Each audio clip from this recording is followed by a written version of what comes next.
Hello everyone. Today I'm going to be working on the body portion, the lower and the upper body portion of Olaf. Now this is the original doll. I have in the pattern two different ways you can do this.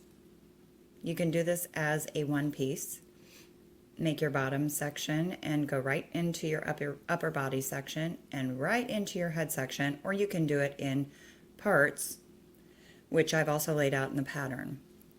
This particular Olaf doll, my very first one, was made in parts. And one thing I do want to mention, because, you know, some people have their bodies coming out a little more elongated, and that is due to the full body part. When you do it all together, you have a little less control on how this sits together.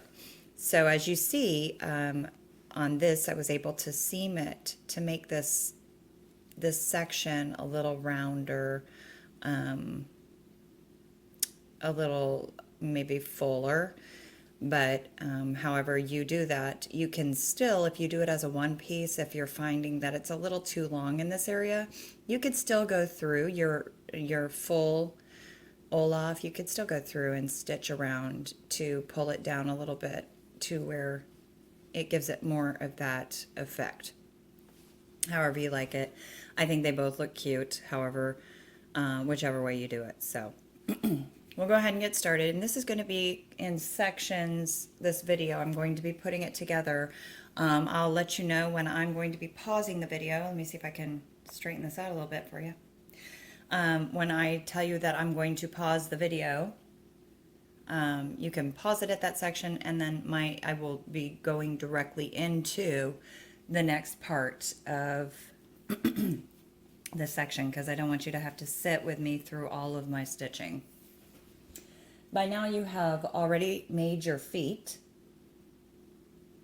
and all of the little parts you may have gotten out of the way, such as the carrot nose. I know that that is also a very trying piece. It is a very tight piece, and you just kind of work it the best you can in the tight quarters that you have on that carrot nose.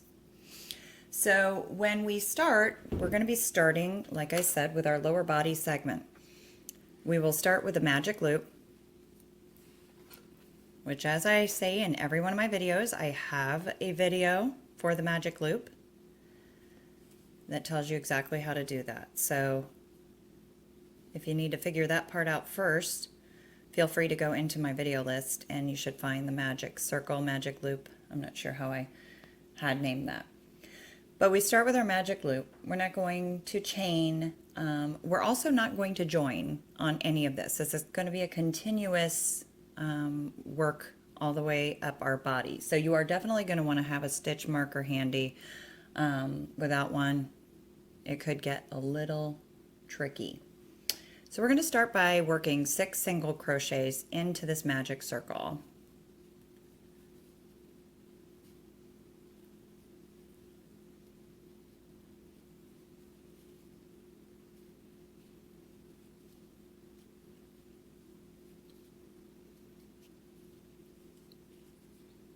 And we're going to pull this tight.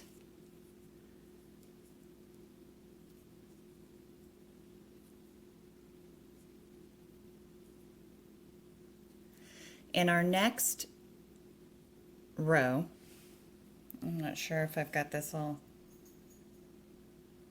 I'm sorry if that was blurry. We're going to start into our next stitch with 2 single crochets, and we're going to work 2 single crochets in row 2. We're going to work 2 single crochets into each stitch around. And that's going to give us a total of 12 stitches. So we're going to increase in each stitch around. I'll get into that first one there.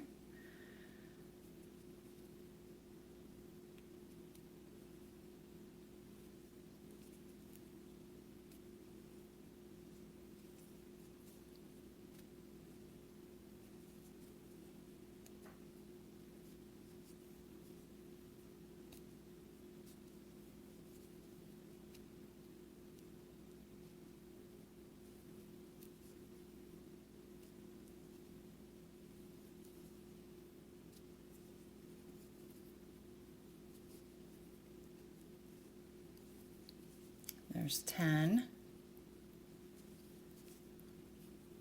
11, and 12. Okay? You can pull that tail in at any point that you need to. I'm going to get myself a stitch marker real quick.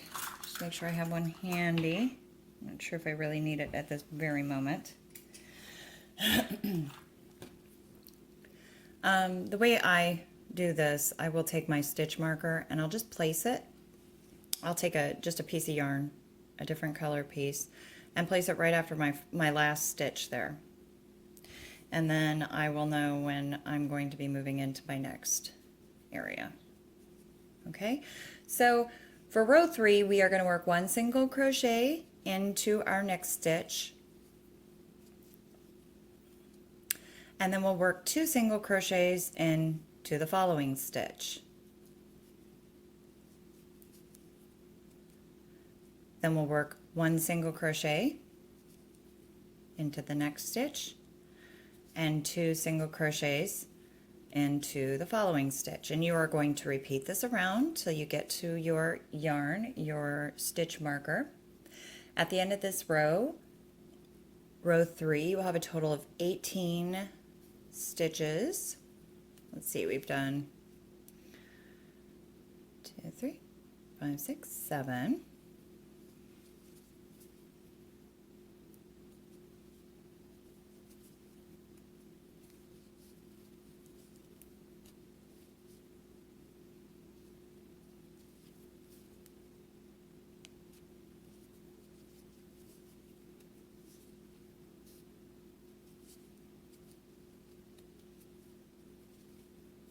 And 14, 15, oops, 16, 17, and 18. And we're right back to where we need to start our next row, row 4. Row 4, we'll move our stitch marker up. We are going to work on row 4, we're going to work 1 single crochet into each of the next 2 stitches, and then we'll work 2 single crochets into the following stitch. So 1 single crochet into the next 2 stitches, and then 2 single crochets into the following. I'm going to go ahead and complete this round.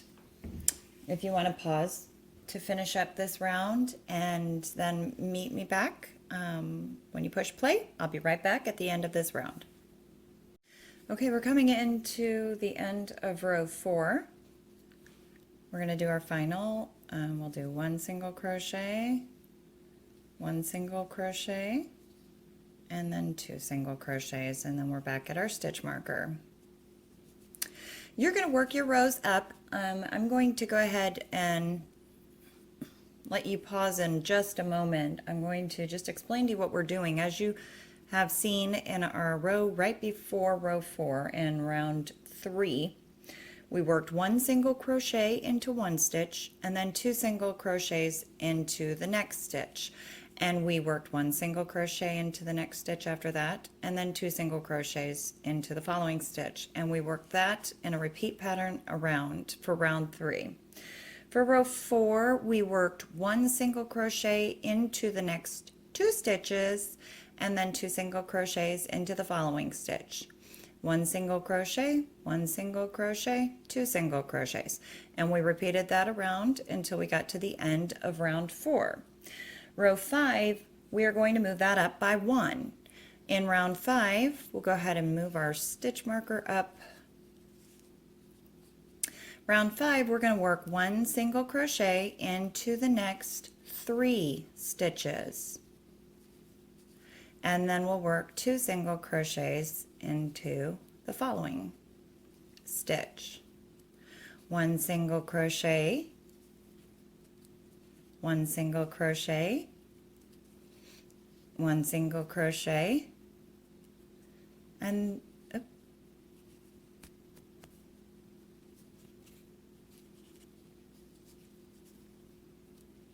and then 2 single crochets, and we're going to work this repeat around for round, oops, I'm sorry, for round 5. And at the end of round 5, you're going to have a total of 30 stitches. But do you see how we did that? In round 3, we worked 1 single crochet, then 2 single crochets. In round 4, we worked 1 single crochet into the next 2, and then 2 single crochets. In the 5th row, we're working 1 single crochet into the next 3 single crochets, and then 2 single crochets in the next.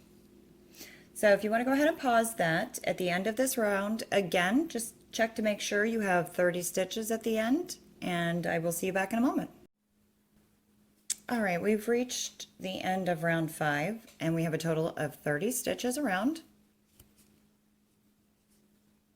As you can see, this is a pretty tight work here. I always work this a little tighter on the amigurumis, however you say that. On round 6, we are going to be, we'll move our stitch marker up.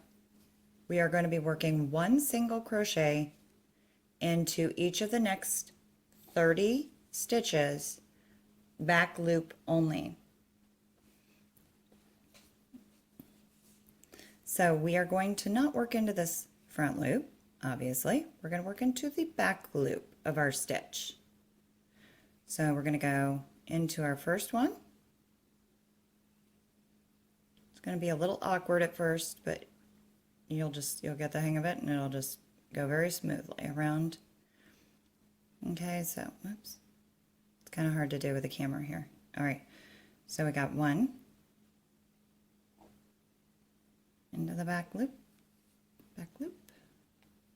Make sure you grab all of that back loop too. It's easy to grab a couple of strands of it, and sometimes that ends up happening. So make sure you get, there we go, the full back loop. Okay.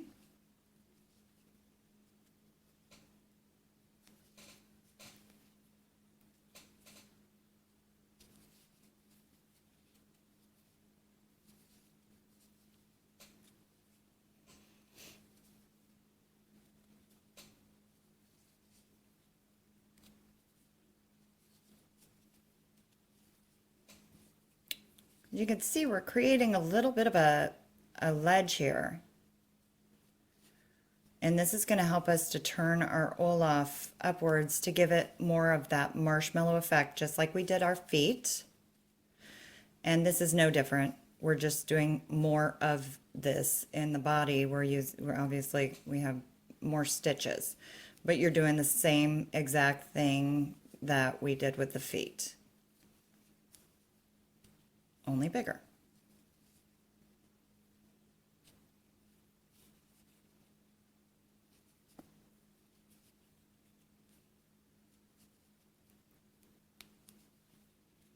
You can see why that stitch marker comes in handy. We're just going to get around this, and then I'm going to pause this again after I go through the next row with you.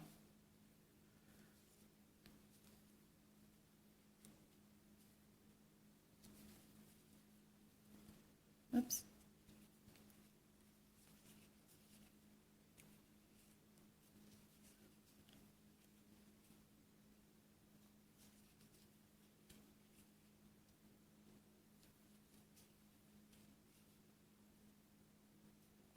Okay, into our last stitch, we have a total of 30 single crochets around in our back loop only.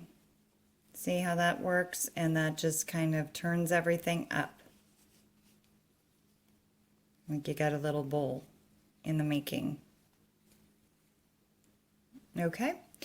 Now that ended row 6, and we obviously ended with as many stitches as we started. That is 30 stitches. You're going to notice you're up a little higher. We're just going to keep working around and around in a spiral up. Don't worry about that. It all works out in the end. We'll move our stitch marker up for round 7. Now in round 7, we are working just one single crochet again into each of our stitches, each of our 30 stitches around. But in round 7, we will be using both of our loops. Okay, so we use the back loop only for that last round. And in round 7, and again, let me apologize for my clarity here, it's not there quite. We're going to go into both of our loops for round 7, and we're going to just do a single crochet around in each of our 30 stitches for round 7. When you get to the end of your round 7, as I mentioned, you will have 30 stitches, and we will go on for round 8, 9, and 10. We will be doing one single crochet in each of our 30, just like row 7. So just remember to move your stitch marker up. We are going to work rows 7, 8, and 9 in the same pattern. It will be one single crochet in each single crochet around, leaving you with 30 single crochets at the end of each round. I'm going to go ahead and stop. You can go ahead and pause the video. I will be back in a moment, and when I come back, we'll be starting with round 11.